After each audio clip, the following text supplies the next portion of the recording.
Salmo de número 17. Um salmo aí de Davi também. O subtítulo diz proteção contra os inimigos, na Almeida século 21.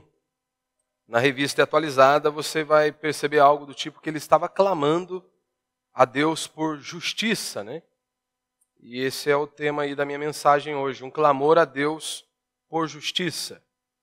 O cenário, o que está por detrás aqui, para que nós possamos compreender de uma forma um pouco mais fácil, Davi ele está clamando a Deus justamente porque há muitos inimigos, como nós já percebemos em outros salmos, e Davi ele está dizendo aqui, de acordo com todo o relato dele, Davi está se colocando como uma pessoa justa diante de Deus, ou seja, ele está alegando a sua inocência, e que muitos homens estão se levantando contra ele.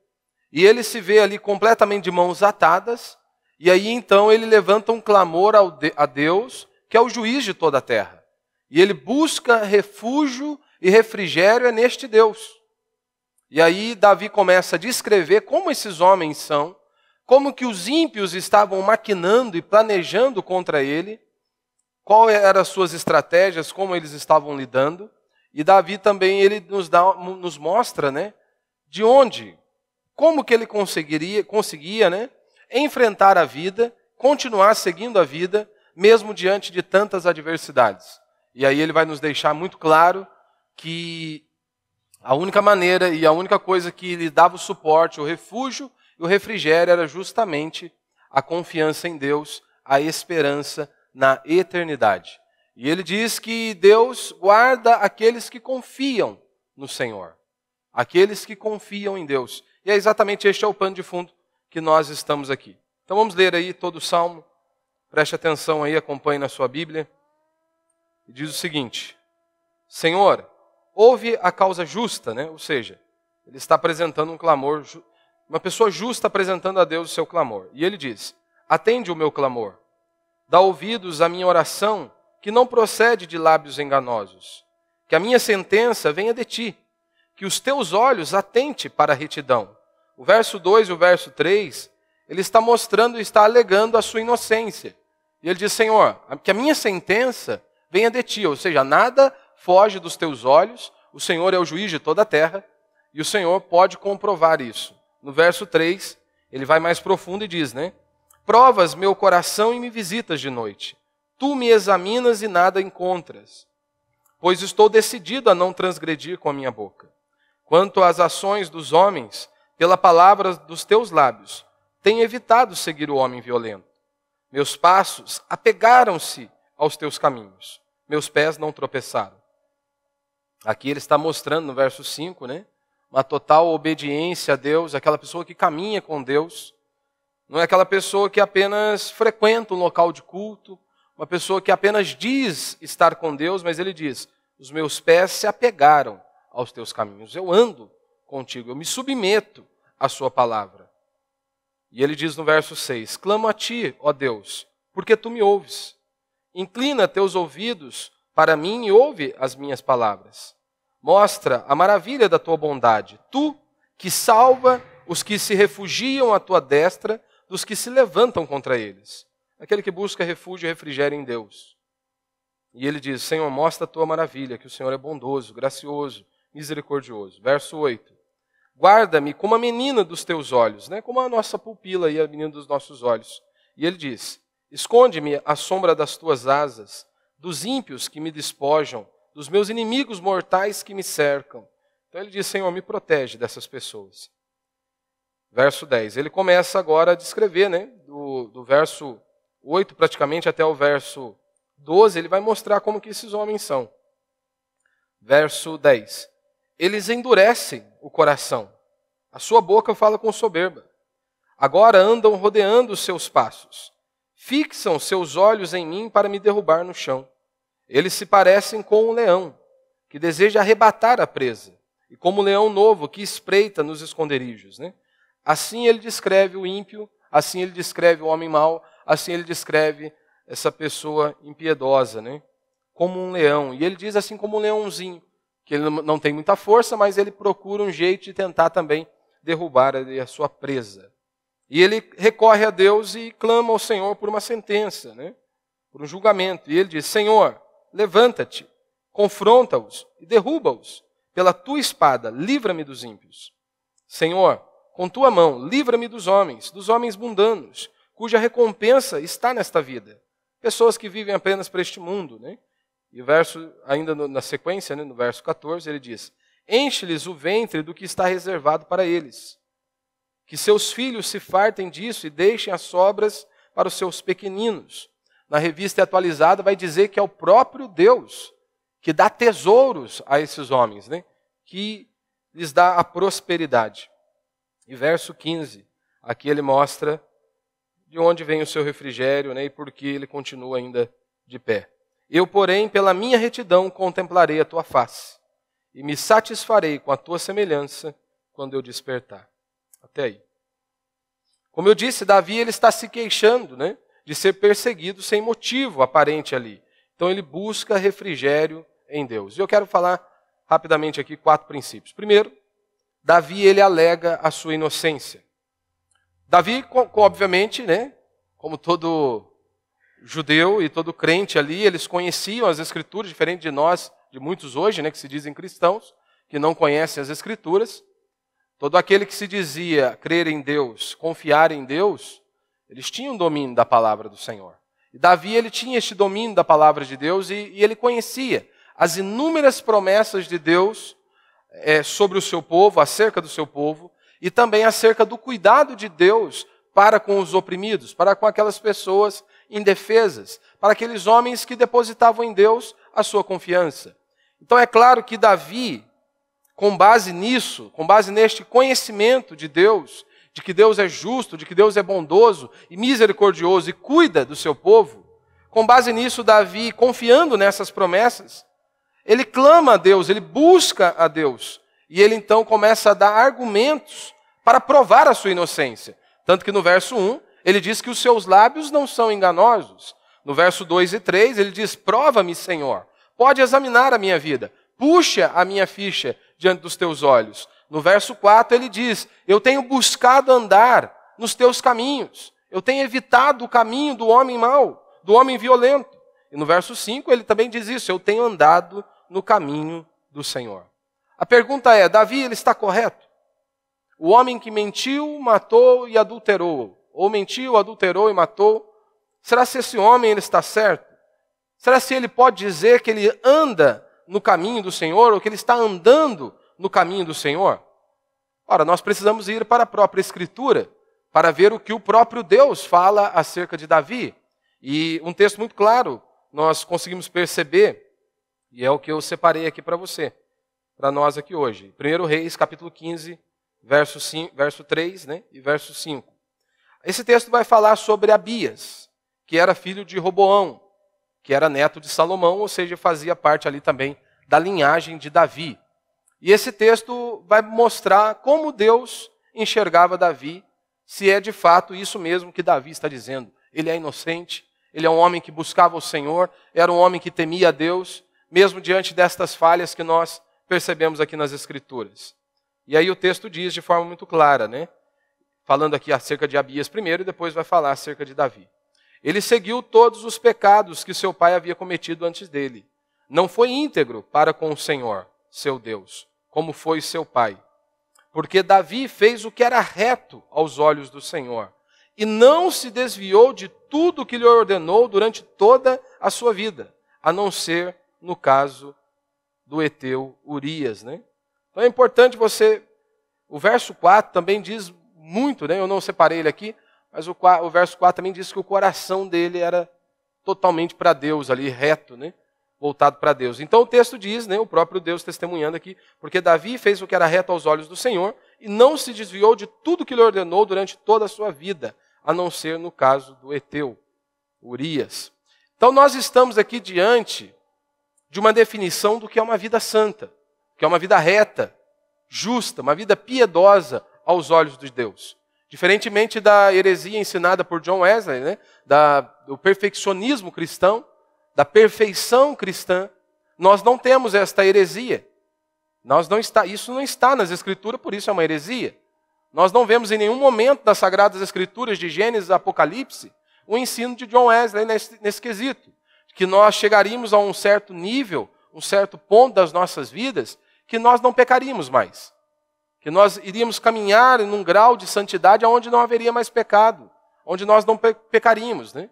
E isso é uma loucura, porque a palavra de Deus diz que nós carregamos aqui o pecado original. Está aqui. E com isso, é claro, eu não estou usando isso para dizer que você pode viver a sua vida de qualquer maneira, que eu posso viver a minha vida de qualquer maneira. Mas nós não podemos tentar combater uma heresia com outra heresia. Nós temos que ter o equilíbrio. E aqui, diante de nós, está uma definição de que é uma vida santa, reta e justa. É aquela pessoa que ela pode até deslizar, que ela pode até pecar, assim como Davi fez. E o erro de Davi foi grande. Ora, Davi mentiu, adulterou, matou. É isso que o pecado faz conosco. É uma escalada. Se você não confessa o seu pecado, isso vai ganhando uma proporção. E é exatamente isso que acontece nas nossas vidas hoje. Com Davi foi assim. Primeiro é uma olhadinha, depois é um adultério, depois é uma mentira, até chegar de fato ali na morte de Urias. E aqui nós temos essa definição do que é uma vida santa. É aquela pessoa que pode até pecar, mas ela não vive em pecado. É completamente diferente. Quando ela peca, quando ela transgride os mandamentos do Senhor, ela se prostra diante do Senhor, ela busca o Senhor, ela se arrepende dos seus pecados, ela confessa os seus pecados e ela levanta, bate a poeira dos seus joelhos e bola para frente. Isso é uma vida santa, reta e piedosa. É isso que a Escritura nos ensina. Então esta ideia de que se você confessou o seu pecado de maneira genuína, se você realmente teve uma convicção de pecado, se você arrependeu dos seus pecados, ora, o que você tem que fazer agora é receber o perdão de Deus e levantar e continuar a vida. Isso não é hipocrisia. Isso é você confiar em Deus. É você depositar em Deus a sua total confiança. E foi exatamente isso que Davi fez. Ele pecou, ele confessa os seus pecados, você se lembra? Houve um período ali, alguns estudiosos chegam a dizer de 6 meses a 1 ano, mas a grande diferença de Davi para todos os outros é que quando ele foi confrontado pela palavra de Deus, pelo profeta, ele se arrepende dos seus pecados. Meu irmão, então quando você vem culto após culto, é Deus falando com você por meio das Escrituras. É o Espírito de Deus tocando a sua vida. E a pergunta é, a sua atitude é como de Davi?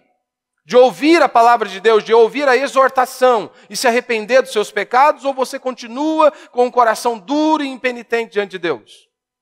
Porque se você nasceu de novo, você deveria ouvir a exortação, você deveria ouvir a palavra de Deus e se arrepender dos seus pecados. E falar, Senhor, me perdoa. Porque foi isso que Davi fez. Até pecou, confessou os pecados diante do Senhor, levanta e tenta de novo. Só que muitos crentes hoje, eles preferem seguir a linha de John Wesley. Achar que vai chegar a um nível que eles não vão pecar mais. E é claro que hoje muitas pessoas, inclusive aqueles que se dizem cristãos, pessoas que se dizem cristãs, distorcem o ensino da graça. Para quê? Para viverem em pecado, para viverem pecando. E eles batem no peito a todo instante dizendo, nós estamos debaixo da graça. Ora, se você está nadando no pecado, e isso não te incomoda, só mostra uma coisa, que você não nasceu de novo. O Espírito de Deus não habita em você. Você chegou num certo nível onde há uma insensibilidade total. Você precisa rever. Porque é impossível que você nade no pecado, de braçado no pecado, e esteja tranquilo, esteja em paz. Você está, de forma muito clara, desobedecendo a palavra de Deus. Você não se submete às Escrituras. E aqui eu falo em todos os âmbitos da sua vida, em todas as áreas de sua vida. Você não foi chamado para obedecer em princípios que você acha que deve obedecer, em quesitos que você acha que você deve obedecer. Você foi chamado para obedecer toda a palavra de Deus. E isso vai contra a cultura. Isso vai contra muitos ensinamentos que nós recebemos, seja dos nossos pais, sejam de familiares, sejam de amigos, inclusive da própria cultura. Porque muito do que nós pensamos hoje, não se engane, meu irmão, por mais que você possa estar aqui há anos, muito do que você pensa hoje e muito das suas definições, muitas vezes não vem das Escrituras, vem da cultura.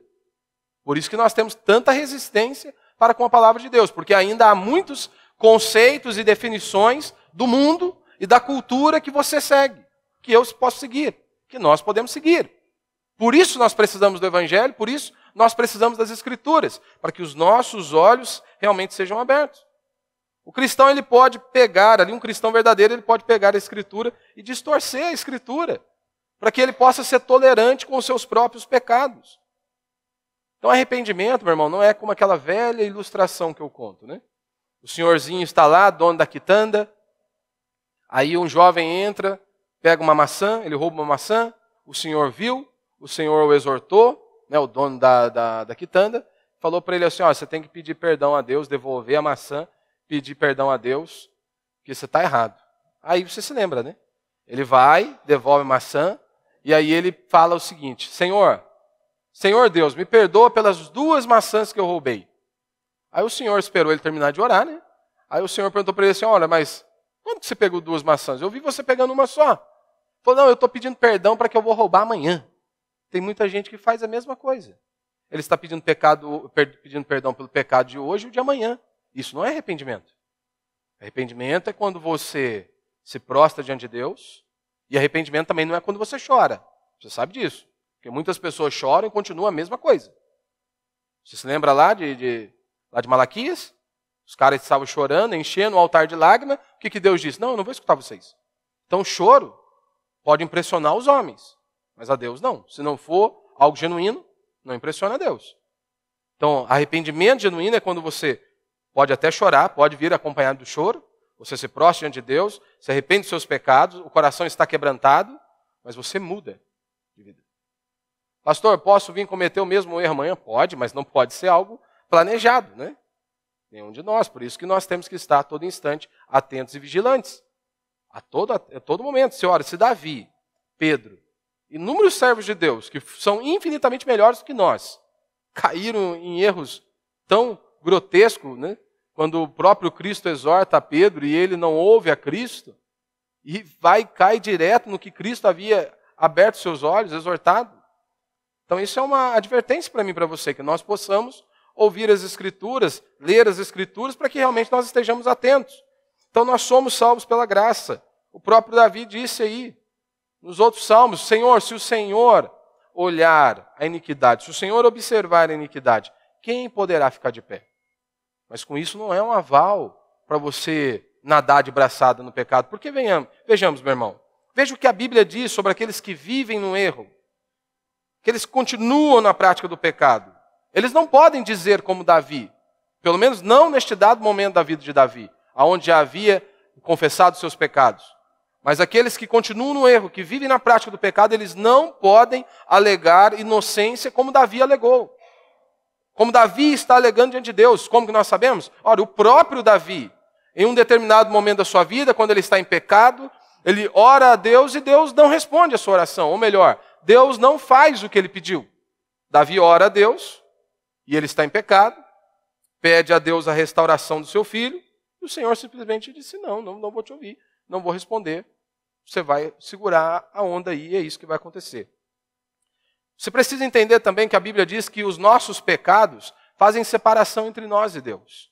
Se você vive em pecado, na prática do pecado, não se engane, Deus não vai te escutar. Deus não vai ouvir a sua oração. Por mais que qualquer pastor, qualquer líder religioso possa falar para você, Deus vai ouvir a sua oração. Deus não vai ouvir a sua oração. Ele já disse isso. Se você vive em pecado, se você não submete à palavra de Deus, você pode espumar o canto da boca de tanto orar, meu irmão. Mas Deus não vai responder a sua oração. Quem diz isso? O próprio Isaías. Isaías capítulo 59, verso 1 e verso 2. Ele diz, olha, a mão do Senhor não está encolhida para que não possa salvar, nem o seu ouvido está surdo para que não possa ouvir. Mas as vossas maldades ou as vossas iniquidades fazem separação entre vós e o vosso Deus, e os vossos pecados esconderam o seu rosto de vós, de modo que não vos ouve. Então é simples. Você está em pecado, está vivendo na prática do pecado, não espere que Deus ouça a sua oração. Nós vemos também um texto em Malaquias, capítulo 2, né, onde vai falar com relação ao maltrato à esposa, né? E ali você se lembra o contexto, que aqueles homens estavam em adultério, abandonaram suas esposas, e Deus diz o seguinte, vocês estão enchendo o altar de lágrimas. Eu não recebo nenhuma oferta de vocês. Eu não recebo nada de vocês. Vocês estão chorando, enchendo o altar de lágrimas aí? Vocês acham que isso está me comovendo? Não, não está me comovendo. O que vocês estão fazendo para mim não tem valia alguma. É o que diz em Malaquias 2,13, né? Diz assim, além disso, ainda cobris o altar do Senhor de lágrimas, choro e gemidos, porque ele não olha mais para as ofertas, nem aceita da vossa mão com prazer. O cara está em adultério, e aqui você não precisa aplicar só o adultério, né? Se você maltrata a sua esposa, se você a trata de qualquer maneira, sua oração está sendo interrompida. Que a própria Escritura diz, é muito clara com relação a isso.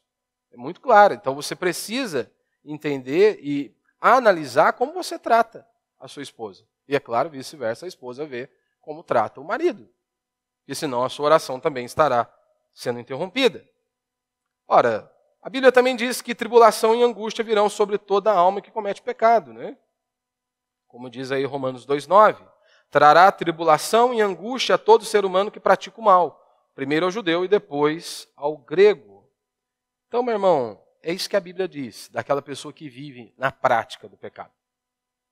Ela sabe o que Deus diz para fazer e ela faz o contrário. Ela sabe o que Deus ordena, o que Deus exige em sua palavra e ela faz o contrário. Deus simplesmente não vai ouvir a sua oração. Você não pode se chegar diante de Deus e dizer, eu sou inocente, como Davi estava alegando inocência perante o Senhor. Então não distorça a graça. Davi era um cristão, estava debaixo da graça, porque todos nós, Novo Testamento e Antigo Testamento, todos foram salvos pela graça. Todos foram salvos pela fé. Ninguém foi salvo por obras. Então Davi foi salvo pela graça, pela fé em Cristo Jesus. E ele foi justificado pela fé e salvo pela fé. No entanto, todos nós sabemos a desgraça que assolou a vida de Davi por conta dos seus pecados. Por conta de uma olhadinha. Você não consegue enxergar isso aqui, meu irmão? O quão grave e quão destruidor o pecado é. Por isso você não pode flertar com o pecado. O pecado é algo extremamente destruidor. O texto é muito claro. Diz que uma olhadinha de Davi trouxe uma desgraça violenta sobre a casa dele. A espada nunca mais o apartou de sua família. Deus perdoou o pecado, ele perdoou, mas não isentou as consequências. Todos nós sabemos. O filho se levantando contra o pai, o filho matando, o irmão matando outro irmão, o meio-irmão abusando da outra irmã, meia-irmã. Foi uma desgraça total, um caos total. Mas Davi está dizendo, Senhor, prova-me, pois as minhas mãos estão limpas. Será que você pode dizer assim como Davi? Senhor, eu sou inocente. Prova-me. Prova-me porque as minhas mãos estão limpas. Porque, meu irmão, se você sente que não pode dizer isso nessa noite para Deus, você tem que se arrepender dos seus pecados. É isso que você tem que fazer. Se você acha que não pode dizer, Senhor, as minhas mãos estão limpas, é porque você precisa se arrepender dos seus pecados. Você precisa sondar o seu coração. Se o seu coração está cheio de ódio, de rebeldia, de mágoa, você tem que se arrepender nessa noite. Você tem que confessar o seu pecado ao Senhor e buscar ao Senhor. Se você está lá magoado com seus pais, magoado com o esposo, com a esposa, seja lá com quem for, você tem que confessar os seus pecados. Se você está escravizado na pornografia, você tem que confessar os seus pecados. Você tem que buscar ao Senhor. Não adianta você trazer a sua oferta com o coração cheio de mágoa, diz a Escritura. Então você precisa olhar para a sua vida hoje, examinar a sua vida. Se há pecado não confessado, o Senhor não está te ouvindo. Você precisa falar, Senhor, me perdoa dos meus pecados. Mas é impressionante como que as pessoas não andam no caminho do Senhor, não se submetem à palavra do Senhor, não se prostram diante da palavra do Senhor, aí tudo dá errado na vida delas, e quem é o culpado? Deus é o culpado. Olha pra você ver que desgraça. Como que o ser humano é? Não se submete a Deus, não obedece a Deus, não anda no caminho do Senhor, aí de repente tudo dá errado. Aí o culpado é o próprio Deus. Lembre-se de uma coisa, Deus trabalha com princípios. É assim que Deus trabalha. Aí você vem e quebra princípios e quer bênção de Deus sobre você? Não, você não vai ter. Você não vai ter bênção de Deus. Deus trabalha com princípios. Se você quebra princípios, não espere bênção de Deus sobre a sua vida. Por exemplo, eu sempre falo aqui, culto. Culto não é opcional, meu irmão. Culto é mandamento. Mandamento. Deus não pediu a sua opinião sobre o culto. Deus não quis saber o que eu e você achamos sobre o culto. Ele simplesmente diz, é culto e ponto final. É um mandamento, é uma ordem. Ah, pastor, eu tive um problema. Para mim, você pode alegar o que você quiser. Para mim, você pode alegar o que você quiser. Mas qual é a condição que Deus... Qual é a exceção, melhor dizendo? Qual é a exceção que Deus diz aí na palavra? Ora, que nós entendemos como uma exceção é alguém morreu? Morreu alguém de sua família? Aí você precisa avaliar. Morreu alguém de sua família? Puxa, realmente não dá para você estar aqui. Ah, pastor, mas eu estou doente. Até aqui, doente, você tem que avaliar. Sabe por quê que você tem que avaliar?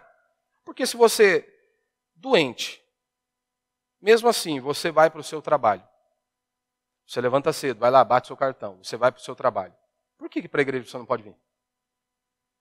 Com outras palavras, sabe o que você está dizendo? O meu trabalho é mais importante que o meu Deus, é só isso. Só isso que você está dizendo. O meu trabalho, ou seja, ali eu ganho dinheiro, né? E eu estou vendo o dinheiro cair no final do mês ou no começo do mês. Então é claro que aquilo é importante para mim. Agora Deus eu não estou vendo, não é? Mas você não vê que é Ele que te mantém de pé. Que é Ele que renovou sobre você o fôlego da vida. Que é Ele que te deu vida, te deu saúde, te deu sabedoria. Então até no motivo de doença, você precisa avaliar. Será que eu estou dando uma desculpa esfarrapada? Porque se você vai trabalhar, penso eu que você deveria pelo menos vir ao culto. Não há desculpa para você não cultuar a Deus. Se você vai para o trabalho com muitas limitações, por que para cultuar a Deus não pode? E lembre-se, no mínimo, e não use uma vez como uma desculpa também esfarrapada para dizer, eu estou cumprindo um ritual. Você deveria sentir deleite, prazer em estar junto com o povo de Deus, celebrar ao Senhor. Porque você vem aqui domingo após domingo, quarta após quarta, nossa motivação não é te entreter. Nós não viemos aqui para entreter ninguém. Nosso objetivo é te levar ao conhecimento de Deus, das Sagradas Escrituras. Conhecer o próprio Deus. Meu irmão, há pessoas que andam mais de 200 quilômetros para ouvir uma palavra bíblica. Eu já disse isso aqui uma vez e repito novamente. A maioria de vocês, a maioria esmagadora, todos que moram aqui em Lorena, a maioria de vocês, ninguém anda 8 km para chegar aqui na igreja. Muitos podem vir de bicicleta, a pé, inclusive. Então não há desculpas. Não há desculpa. Você tem que se lembrar disso. Então, até doente, quando você diz que você está doente, você deve avaliar. Se eu vou para o meu trabalho, por que eu vou deixar de cultuar a Deus? Então, meu irmão, é só questão disso, morte. Ou realmente uma limitação total, né? Está lá, né? Ah, está desandando a barriga de muita gente aí, né? Aí não dá, né? Como é que você vai vir com barriga desandada aí, né? Você mal desce do carro e já pronto, já tem que voltar embora. São exceções das exceções. Lembre-se de uma coisa, culto é mandamento. É mandamento. Você se lembra como que Deus lidava com relação ao culto no Antigo Testamento? Quando o cara era pego trabalhando. Você se lembra o que aconteceu com ele? Foi morto, não foi? Ah, pastor, Antigo Testamento, né, pastor? É verdade, né? Antigo Testamento, então Deus se converteu. Que maravilha, Deus se converteu. Deus mudou agora o tratamento dele com relação ao culto. Deus não vê mais uma exigência desse tamanho no Novo Testamento. Será que Deus mudou? Você acha então que Deus se converteu? Você acha mesmo que Deus não liga quando você desrespeita as coisas sagradas? Você acha que Deus não liga? Quando você desrespeita as coisas sagradas? Você acha que Deus então se converteu mesmo? Você deveria parar e pensar, será se Deus não continua olhando da mesma maneira para esses princípios? Você deveria fazer essa pergunta. Será se Deus não olha para o culto da mesma maneira? Ah, pastor, não tem dinheiro. Como eu disse aqui, não há desculpa. Todo mundo aqui, ó, liga para um, liga para outro. Vem de bicicleta. Meu irmão, lembre-se de uma coisa, quem quer fazer algo, arruma um meio. Quem não quer, arruma uma desculpa. Sempre vai ser assim. Sempre vai ser assim. Se você quer fazer alguma coisa, você vai arrumar um meio. Se você não quiser, você sempre vai arrumar uma desculpa. Então lembre-se, Deus resiste o soberbo. Deus não ouve a oração daquele que está em pecado. Você se lembra lá de Ezequias? Chega um determinado momento da vida do cara que ele começa a se exaltar. E você viu o que aconteceu com ele, né? Você já parou? Tem muita gente que está repreendendo o demônio na vida deles, né? Está repreendendo Satanás, porque o Satanás está se levantando contra mim. Você já parou para analisar que talvez seja o próprio Deus que esteja te resistindo? Você já parou e se pegou nessa possibilidade? Talvez você não esteja avançando, talvez você não esteja progredindo, porque o próprio Deus está te resistindo. Porque o próprio Deus está te impedindo de avançar. Então, quando você estiver sofrendo, passando por algum problema, faça a oração do salmista o mais rápido possível. Senhor, faz-me reconhecer se há algum caminho mau. Só que essa oração arrancaram. Muitos já arrancaram. O cara está passando por um problema e está repreendendo o diabo, está repreendendo tudo que for lá. Mas ele não é capaz de falar, Senhor, puxa, eu estou sofrendo. Faz-me reconhecer se há algum caminho mau. Senhor, será que eu tenho pecado contra ti? Será que eu tenho errado em determinado lugar? Senhor, mostra-me, abre os meus olhos, tem misericórdia de mim. E aí, você precisa lembrar, meu irmão, como eu já disse. Veja como você trata sua esposa, veja como você trata seu marido, veja como você trata seus filhos. Deus está de olho em você. Deus está de olho em mim. Deus está de olho em nós. Então, se você quer ter as suas orações atendidas, você deve submeter a Deus e a sua palavra. Segundo, ele nos dá aqui uma descrição do ímpio. Ele está orando para ser livre do mal. Do verso 9 ao verso 12, como eu já disse aqui, ele começa a descrever a questão dos ímpios e ele dá uma sentença. E ele nos mostra, de uma forma muito clara, ele nos dá o exemplo de um leão. É assim que ele coloca o homem mau ali. No verso 10 diz que eles eram insensíveis, que eles endurecem o coração de uma determinada maneira, que parece que eles colocam um cadeado no coração, para que ninguém entre. Parece que tem uma porta ali, mete um cadeadão e ninguém pode entrar, ninguém pode se chegar ali. O que isso tem a ver comigo com você? Essa atitude, você e eu podemos ter, sabia? Essa atitude aqui, nós como cristãos podemos ter. Uma atitude de um ímpio e pagão. Sabia? Você como cristão e eu como cristão podemos ter essa atitude ímpia e pagã. Qual atitude, pastor? De não ser convencido por algum argumento algum. Não importa quão bom seja o argumento, para quem tem um coração duro, um coração fechado, esquece. Por isso que você tem que estar atento. Como eu disse, a maioria de nós aqui, muitos de nós, ainda temos muitos conceitos mundanos, muitas certezas que nós achamos que emanam das Escrituras. Não emanam das Escrituras. Por exemplo, por que muitas pessoas têm problema quando falamos de filho? Porque é o conceito mundano. Porque nas Escrituras estão muito claras. Por que muitas pessoas têm problema com relação à disciplina de filhos? Porque são guiados pelo mundo, são guiados pela cultura. Por que muitas pessoas têm inúmeros problemas com relação, por exemplo, à submissão? São princípios que emanam das Escrituras. Mas por que então há um choque, há um problema? Ora, porque há conceitos mundanos. Há conceitos da cultura que estão dentro de nós que precisam ser arrancados pela palavra de Deus. Por conta disso. Ou você acha que você não precisa ouvir o Evangelho? Você acha que você chegou num patamar que onde tudo que você pensa, todas as suas definições acerca de qualquer área da sua vida estão perfeitamente certas porque você está aqui na igreja há alguns anos. Não, há muitas coisas que precisam ser arrancadas de dentro de nós. Isso só acontece por meio da exposição da palavra, por meio do confronto das Sagradas Escrituras. Então, para aquele que tem um coração fechado, você pode ter um bom argumento, a Escritura pode estar ali diante dele, mesmo assim. Um coração duro e maligno continua fechado. Você se lembra dos fariseus? Os fariseus, eles reclamavam de tudo. Não podemos seguir a Jesus porque ele é um comilão. Ele é um beberrão. Não, como é que uma pessoa diz que é Deus e está se assentando com esses homens aí? Não podemos acreditar nele. Como é que ele é Deus? Mas você se lembra? Tinha João Batista. Não, mas como não vão acreditar em João Batista? Olha as vestes do cara. O cara come umas coisas estranhas. Vive isolado. Como é que nós vamos crer nele? Como é que nós vamos acreditar nele? Que é um enviado de Deus. Você se lembra? Eles olhavam para as curas. Eles questionavam as curas de Jesus. Nada estava bom para eles. Meu irmão, isso pode acontecer comigo e com você. Você acha que você está livre disso? Não está. Isso pode acontecer comigo e com você.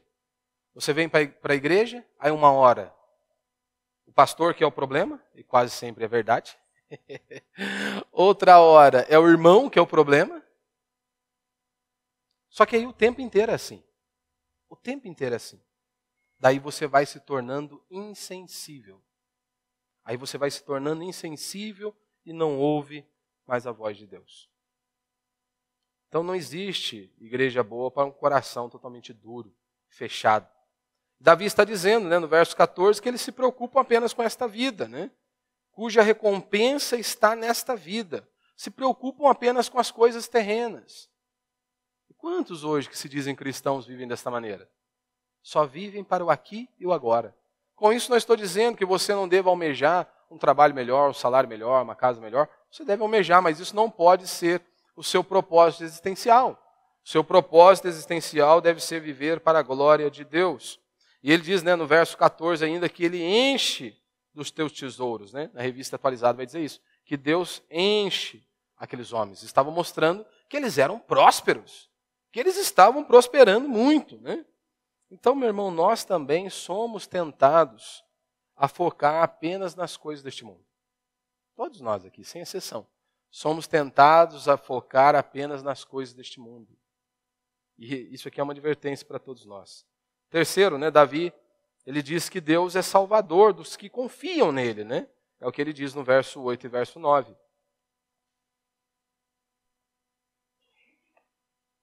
Guarda-me como a menina dos teus olhos. Esconde-me à sombra das tuas asas, dos ímpios que me despojam, dos meus inimigos mortais que me cercam. Né? Por isso que é importante você conhecer a Deus. Se você conhece a Deus, se você conhece as Escrituras, você vai ver que Deus nunca abandonou o seu povo. Que Deus sempre fez distinção entre o seu povo e os demais povos. Deus sempre preservou, sempre cuidou do seu povo. Nós olhando lá para o Egito, para as 10 pragas, todos nós sabemos o desfecho ali. Tudo que aconteceu de um lado e tudo que aconteceu de outro. Eu sei que muitos pastores, adeptos aí da teologia da prosperidade, eles vão pegar esse texto, né, e aplicar da maneira que eles bem entendem. Que você não vai passar por uma crise, que você não vai passar por um desemprego, que você não vai passar por nenhuma privação nesta vida. Porque Deus está fazendo distinção entre você e os demais povos. Ora, o que nós vemos em todas as Escrituras é, o próprio Cristo diz, tribulação vai vir sobre todos. A chuva vem sobre os bons e sobre os maus. Ou seja, todos vão sofrer. As circunstâncias, as adversidades da vida virão sobre todos. A grande diferença está aonde você está alicerçado. Se você estiver alicerçado em Deus, a sua vida está firmada em Deus, aí a situação muda. E nós vemos isso na prática, não vemos? Por exemplo, está lá um ímpio e um cristão. Os dois enfrentando circunstâncias bem parecidas. Mas as atitudes e as reações são completamente diferentes. Um quase surta, um está pronto a ponto de dar a cabo da própria vida, e o outro está ali sofrendo, é óbvio, dependendo das circunstâncias, mas ele está ali confiante em Deus. Davi está dizendo isso. Deus é salvador dos que confiam nele. Não importa a circunstância. Lembre-se disso. Deus é salvador dos que confiam nele. E para a gente encerrar, ele diz, né, os justos verão a Deus. Verso 15. Ele diz, eu, porém, pela minha retidão, contemplarei a tua face. Eu me satisfarei com a tua semelhança quando eu despertar.